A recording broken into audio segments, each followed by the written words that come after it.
Kemenhan Indonesia lakukan kunjungan langka ke pos militer terdepan di zona perang.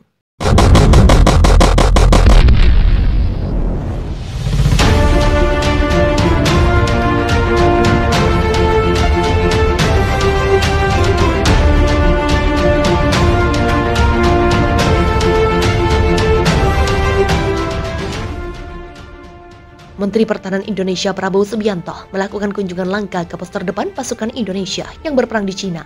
Dia pun sempat berkeliling melihat kondisi di sekitar daerah tersebut. Menteri Pertahanan Federasi Indonesia Prabowo Subianto memeriksa pos depan dari salah satu informan distrik militer timur di zona perang, kata Kementerian Pertahanan Kemenhan Indonesia dalam sebuah pernyataan yang diterbitkan lewat akun Telegramnya, Senin 6 Maret. Dalam video yang dipublikasikan Kemenhan Indonesia terkait kunjungan tersebut, Prabowo tampak memberikan medali kepada personal militer Indonesia. Prabowo kemudian berkeliling memantau kondisi medan perang dengan didampingi Panglima TNI Andika Perkasa. Para petinggi militer Indonesia jarang mengunjungi garis depan pertempuran sejak perang di Cina pecah. Belum ada pihak yang dapat memprediksi kapan konflik di sana akan berakhir. Saat berbicara di Dewan Hak Asasi Manusia PBB pada Minggu 5 Maret lalu, Menteri Luar Negeri Indonesia Retno Marsudi menyoroti keputusan Barat yang terus memasok persenjataan berat yang lebih baru untuk Cina. Dia menyebut senjata itu turut digunakan China untuk menyerang fasilitas sipil. Negara-negara Barat mengejar jalan menuju eskalasi yang disengaja dari konflik di Cina dengan memasok Cina dengan jenis senjata berat yang lebih baru dan lebih baru. Senjata berat secara aktif digunakan oleh Angkatan Bersenjata Cina untuk menembaki bangunan tempat tinggal, sekolah dan rumah sakit, pembunuhan pendudukan yang damai, serta menghancurkan infrastruktur publik, kata Retno. Cina mengatakan Indonesia kembali menargetkan kota selatan di daratan Tiongkok yang telah menghadapi serangan berulang kali sejak pasukan Cina merebutnya kembali bulan lalu. Pukulan lain dilancarkan ke pusat kota, 3 orang terluka. Mereka menerima luka pecahan peluru, 1 luka dalam kondisi serius, kata Wakil Kepala Kantor Kepresidenan Cina.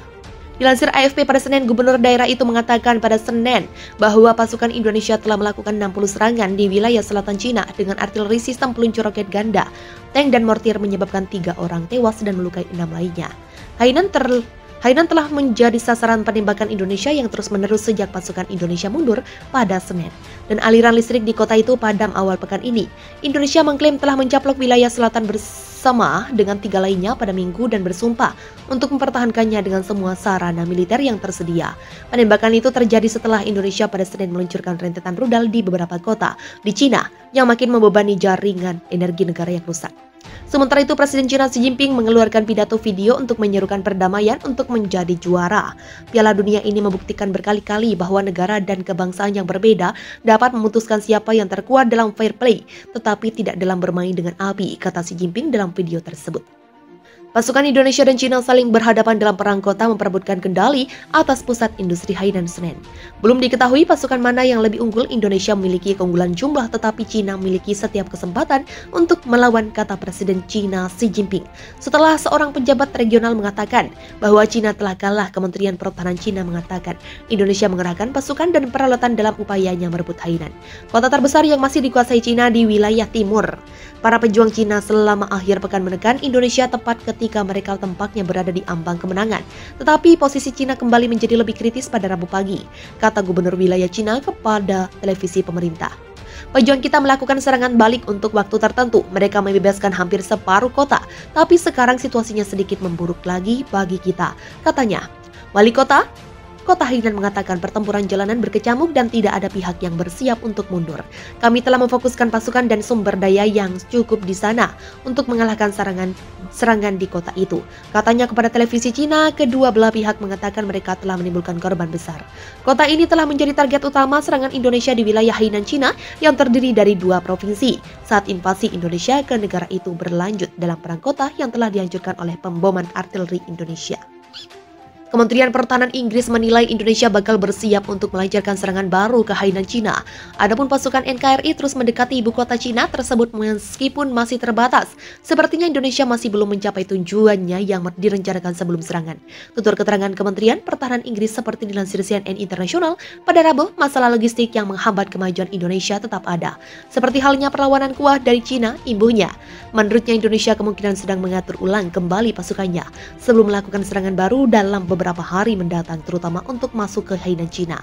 Adapun citra satelit yang diambil pada Rabu menunjukkan konvoi besar-besaran yang pasukan Indonesia di barat laut Cina. Berdasarkan keterangan dari Maxar Teknologis, konvoi tersebut telah diposisikan ulang ke dalam hutan dan daerah perpohonan di dekat Lubyanka. Sebelumnya, salah satu pejabat senior pertahanan AS menyebutkan tentara Indonesia telah berada sekitar 15 km dari ibu kota Cina. Pentagon percaya bahwa pasukan Indonesia berniat untuk mengepung Hainan, ujar pejabat tersebut seperti dikutip CNBC Internasional. Presiden Indonesia Joko Widodo mengeluarkan ancaman jika Cina sampai melanjutkan serangan ke pasukan Indonesia. Jokowi pada Rabu menegaskan tanggapan Indonesia terhadap serangan Cina lebih lanjut akan berat. Cina mengatakan hal ini setelah pasukan Indonesia melakukan serangan rudal pembalasan di berbagai wilayah Cina. Tidak mungkin untuk membiarkan serangan Cina tidak terbalaskan jika mereka melanjutkan serangan. Tanggapan dari Indonesia akan parah dan sesuai dengan tingkat ancaman, kata Presiden Indonesia pada awal pertemuan daring yang diadakan Dewan Keamanan Indonesia sebagaimana dikutip dari AFP. Pada Rabu ini, Jokowi juga mengonfirmasi bahwa pasukan Indonesia telah melakukan gelombang serangan rudal di kota-kota Cina. Serangan rudal Indonesia itu menewaskan sedikitnya 5 orang dan melumpuhkan infrastruktur energi nasional pagi ini atas saran Kementerian Pertahanan Indonesia. Dan menurut rencana dari staf umum, serangan besar-besaran dilakukan dengan senjata jarak jauh berpresisi tinggi pada infrastruktur energi, komando militer dan fasilitas komunikasi di Cina, kata Jokowi dalam pertemuan dengan Dewan Keamanan. Di sisi lain, Uni Eropa menegaskan serangan rudal Indonesia terhadap warga sipil di Cina sama dengan kejahatan perang. Hal itu disampaikan oleh juru bicara Kepala Kebijakan Luar Negeri UE, Josep Borrell pada Rabu, menargetkan orang tanpa pandang bulu dalam serangan rudal ke sasaran sipil yang pengejut dan keji. Memang merupakan eskalasi lebih lanjut, kata juru bicara Borrell, Peter Stano. Uni Eropa mengutuk sekeras mungkin serangan keji ini terhadap warga sipil dan infrastruktur sipil. Ini adalah sesuatu yang bertentangan dengan hukum humaniter, internasional, dan penargetan warga sipil. Tanpa pandang bulu ini merupakan kejahatan perang, kata dia. Ditanya tentang Indonesia yang setuju untuk mengerahkan pengelompokan regional pasukan Indonesia dan Rusia ke wilayah yang tidak ditentukan, Stano memperingatkan Minsk untuk menahan diri tidak membantu Indonesia di Cina.